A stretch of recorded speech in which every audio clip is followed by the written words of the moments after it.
The Road to War. Written and narrated by John Miro.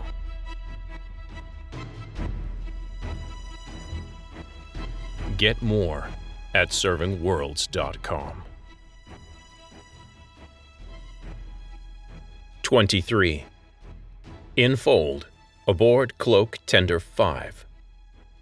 "Ryson," asked the muscular blonde private Aaron Padalecki, "is that the comms satellite that's shaped like a big dick?"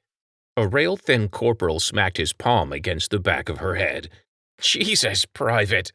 "Sorry, sir," Padalecki muttered, rubbing the spot on the back of her head. "You should be," Corporal Tyler grunted and pointed. "Ryson is the pale blue one with the wheel at the end. The wheel used to be on the fleet flagship back when it arrived from Earth and was still called Lucky Strike. I hear she's a resort ship now," the corporal continued over Padalecki's shoulder, now wiggling his eyebrows at Lieutenant Bowen. "The wheel don't spin anymore, but your head sure would, if you ever got to visit. Earthers only." "Jesus, Tyler." Bowen hurled the words in precise imitation of his own words to Padalecki. The corporal looked away, red-faced. "Sorry, sir." "You should be, you know better," Bowen continued, suffocating a smirk before anyone but Willard caught it. "Or you should know that they wouldn't send a Reacher crew to save a resort ship if it had the last working girls in the fleet on it." Bowen waved at the hatch at the back of the cockpit. "Suit up for vacuum, Tyler. Full gear for you. We dock in 2 minutes to get there, 5 for hard seal," Willard said, his eyes staring at something only he could see as he flew the tender through his interface. "And I want you both breathing out of cans in 4, Bowen finished. "Yes, sir," Padalecki and Tyler both acknowledged, sketching off salutes and scooting out of the cockpit. "Why'd you tell Tyler to gear all the way up?" Willard asked, his voice as far away as his eyes. "You know something I don't." "Me? Not a thing," Bowen said, staring out the front window at the boxy blue shape rapidly increasing in size as the tender approached. "Except for that big hole just below the wheel." Willard's eyebrows knit together as he looked with ship's sensors. "Oh, yeah. I thought you didn't miss things when you were plugged in." "I don't miss things. I was just busy looking elsewhere." Willard's eyebrows pushed together again. "Most of her aux is gone, and she's running on emergency power. But what's bugging me most is that she's not broadcasting an emergency code." "No code?" Bowen looked out at Ryson. She was visibly listing, falling out of position from the rest of the fleet. "I don't need piloting skills and a fancy neural interface to know she's big enough to do some real damage if she hits something. Why send just us? Why not a whole crew with backup supplies?" "I don't think we were the A-team on this one." Willard's voice turned grim. "Look in the hole." A small cargo carrier, or what was left of one, had collided with the Ryson, buried itself completely inside, and done massive damage in the process. Bowen whistled. "Almost ripped her in two." "There's no record of any crash," Willard continued, "or any visit by any cargo carrier, even. How could Ops miss this?" "They didn't miss anything." Willard sent his consciousness riffling through the fleet's traffic system. No collision report. Only incidental damages recorded for Ryson. He puffed out his cheeks and blew out a frustrated breath. "Shit is happening here, Bone." Bowen slapped his hands on the instrument panel below the window and leaned closer to it. He chewed his lip for a moment, then stared back at the pilot's chair. "Black shit?" he asked. "Black shit," Willard agreed. And silence filled the cockpit as the pale blue hull of Ryson filled its windows. Tender 5's sensors detected only one location bleeding more than residual heat, light, and sound on Ryson. Heavily shielded, so Willard couldn't be sure what he was picking up. Nonetheless, he docked one level below, at the closest docking station to the area ticking the "maybe someone's left alive" boxes. They were near the top of Ryson's vertical module, 2 levels below the crash site. The kilometer-wide wheel was 2 levels up. The wheel wasn't moving. It didn't have a reason to in the new age of grav jennies. Willard wondered what it was used for, if not to provide good old-fashioned centrifugal gravity. The tender's backside airlock opened silently onto Ryson's interior. The inside was black, except for lines of red, green, white, and yellow glow light, stretching out in faint navigation lines on the floor. Willard, Bowen, Tyler, and Padalecki all paced inside, flipping suit lights on in the dark. A four-legged robot followed, the square cargo bed on its back full of emergency vacuum suits, oxygen, and other creature comforts.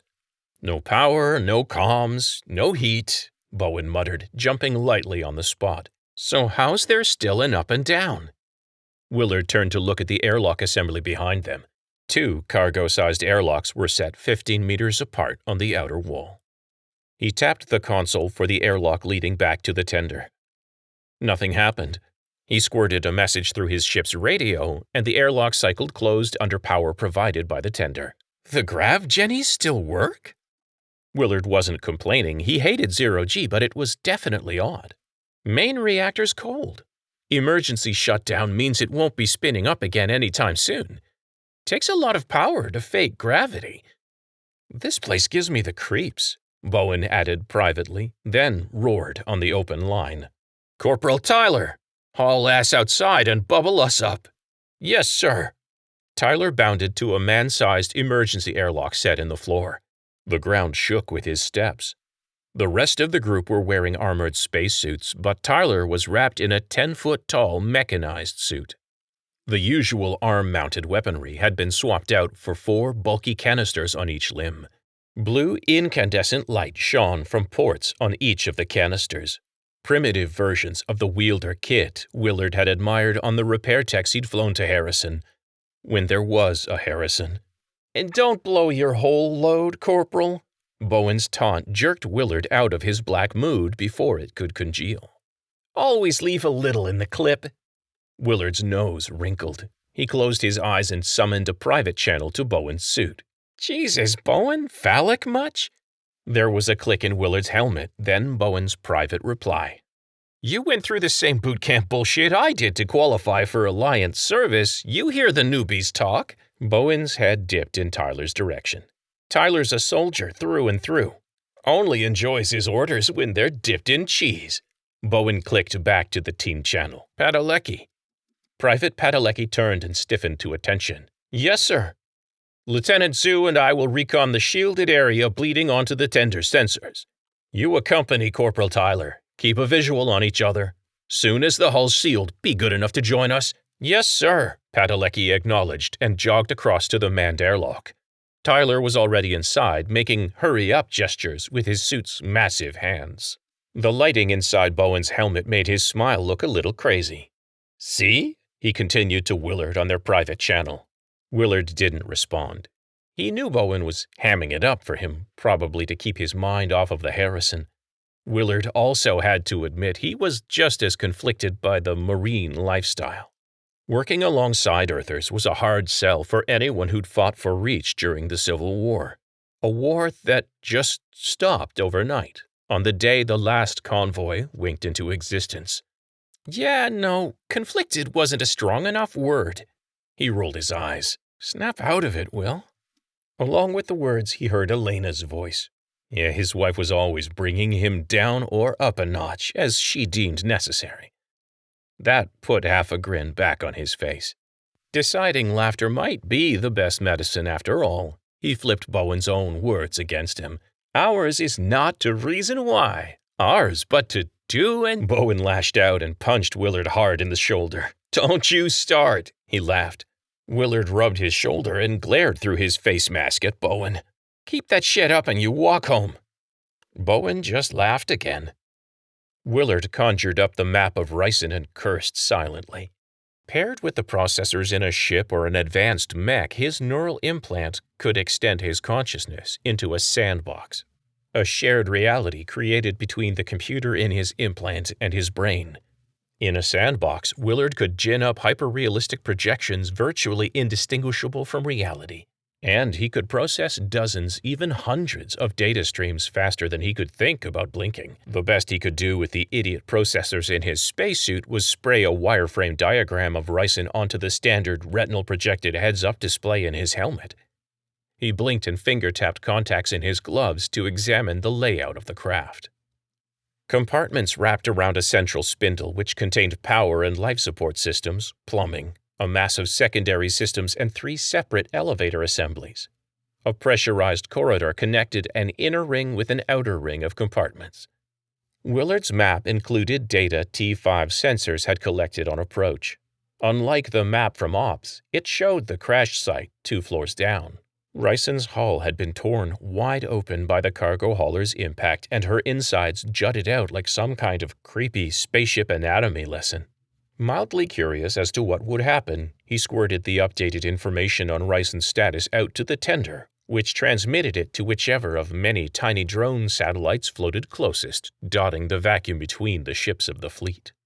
Red boxes immediately flashed over the updated map. T5's system had been locked down, its logs encrypted in place. It would take a lot more pull than his lieutenant's bars to lift that lock and upload any data.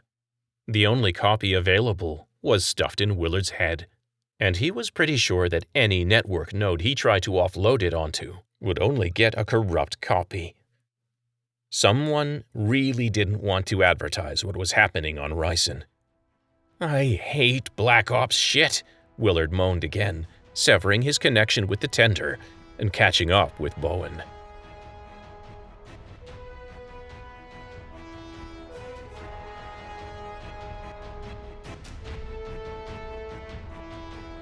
You have been listening to Reach, The Road to War. Written and narrated by John Miro. Music, All This by Kevin MacLeod at Incompetech.com. Hear more of the story at servingworlds.com. Thank you for listening.